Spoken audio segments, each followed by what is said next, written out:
राधेश्याम। तो आज किसी ज्ञान नेबा चलतु। कर्म ब्राह्म भव विधि ब्रह्माक्षर समुभवम तस्मान सर्वगत ब्रह्म नित्य यज्ञे प्रतिष्ठितम। ये कहुई जे कर्म वेदरु सृष्टि, वेद अविनाशी सर्वव्यापक परमात्मक ठारू सृष्टि होइछि। एणु सर्वव्यापी परम अक्षर सर्वगत परमात्मा सर्वदा यज्ञ रे प्रतिष्ठित। कहउचंती जे कर्म वेदरु सृष्टि होइछि ओ वेद अविनाशी सर्वव्यापक परमात्मा ठारू सृष्टि होइछि। एणु सर्वव्यापी परम अक्षर सर्वगत परमात्मा सर्वदा यज्ञ रे प्रतिष्ठित। कर्म वेदरु जनमयी एक कथा विचित्र लागई, वेदर जन्म जात कथा कहूची दूर कर चिंता। परमात्मा वेदु जन्मयी वेद विनाशी अटई, यद्यपि आत्मा सर्वव्यापी यज्ञ रहंती से तथापि एपरी इच्छा फलदायी यज्ञरु बळी अन्न नाही। जे कहउचंती यज्ञरु बळी अन्न नाही, जोठरे कर्म आमे कहंती कर्म वेदरु सृष्टि होइछि एक विचित्र कथा।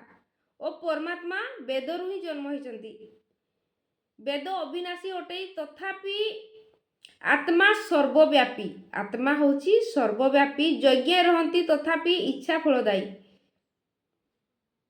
ओ यज्ञ रे से रुहंती किंतु इच्छा फलदायी यज्ञरु बळी अन्न नाही, यज्ञरु बळी की अन्न ही नाही।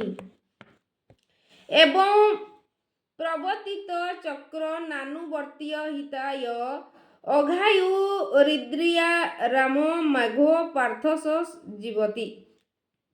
एठी कुहा जाइछि हे पार्थ, जेउ मनुष्य एही लोकरे इंद्रिय बसरे रही कर्म करी विषय सुख भोग करे, से लोकर जीवन वृथा, शेषरे से नीच जनी पाई। कहउचंती हे पार्थ, जेउ मनुष्य एही लोकरे इंद्रिय बसरे रही कर्म करी विषय सुखरे भोग करे, से लोकर जीवन वृथा, शेषरे से नीच जनी पाई थाए। इह लोकरे जेउ जन कर्मचक्रे हुए लीन, जे जाहारी कर्म करे कर्मचक्र को न सुमरे। इंद्रिय बसे रही थाई विषय सुख भोगई, वृथा जीवन से पापीर जन्म से नीच जनीर। नानादि दुख से भोगई ब्रह्मानंद सुख न पाई। एठी कहउचंती हे पार्थ अर्जुन, जेउ मनीष इंद्रिय बसरे रही कौनसी विषय सुख को भोगे, विषय सुखरे मजी जाए, तार जीवन वृथा अटे, शेषरे से नीच जनी पाई थाए।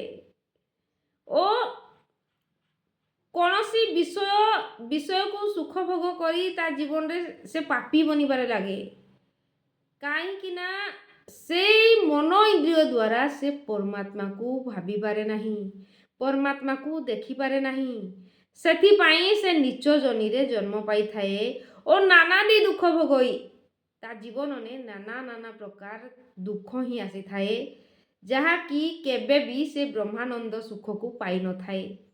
एमिति अर्जुन को भगवान कहउचंती। जस्मात् मरितव स्यादात्मन स्पच मानव आत्मनेवच संतुष्टेस्य कार्य न विद्यते। इति कहउचंती जेउ मनुष्य आत्मारे रमण करुथांती, जहार आत्मारे श्रद्धा थाए, से निज आत्मा परी समस्त को आत्मा को देखु थाए ओ से सर्वदा तृष्टि और संतोष लाभ करे ओ सकाम कर्मरे तार मन रहे, सकाम कर्मरे तार मन रहे नहीं, अर्थात कौनसी कामना रखी से कौनसी कर्म करे नहीं। जे जन आत्मार रमण आत्मारे थाए तार मन, निज आत्मा परी सभिकु देखई सकल आत्मा को, से सदा शांति लाभ करे मन न रहे सकर्म ବିଷୟ ଭୋଗ ଲାଳସାରେ ସେ କାମୀ ମଜଇ କର୍ମରେ ସେ ସୁଖ ଟଇ ଅନିତ୍ୟ ପୁତ୍ର କଳତ୍ର ପଶୁଚିତ ମାଳା ଚନ୍ଦନ ଯୁବା ନାରୀ ଏ ସୁଖ ଦିନ ଦୁଇ ଚାରି ଏସବୁ ଅନିତ୍ୟ ଅଟଇ ଜ୍ଞାନୀ ଏ କର୍ମ ନ କରଇ।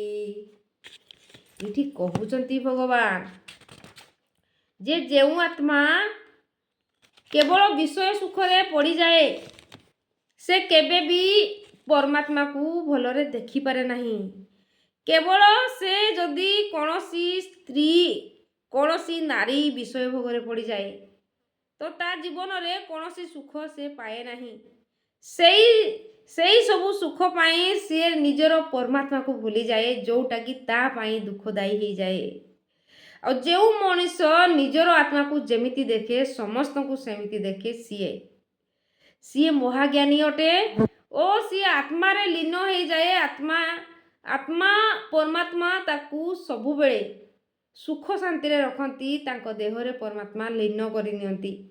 ଏଇ ପ୍ରକାରେ କହୁଛନ୍ତି ଯେ ବିଷୟ ଭୋଗକୁ ନେଇ ଯେମିତିକି ଆମେ କୌଣସି ନା କୌଣସି ବିଷୟକୁ ନେଇ ଭାବି ଚାଲନ୍ତି ତ ସେଇଟା ଆମ ପାଇଁ କେତେ ଯେ ଖରାପ ଅଟେ ଆପଣ ଜାଣୁଛନ୍ତି। ଭଗବାନ କହୁଛନ୍ତି ରାଧେଶ୍ୟାମ।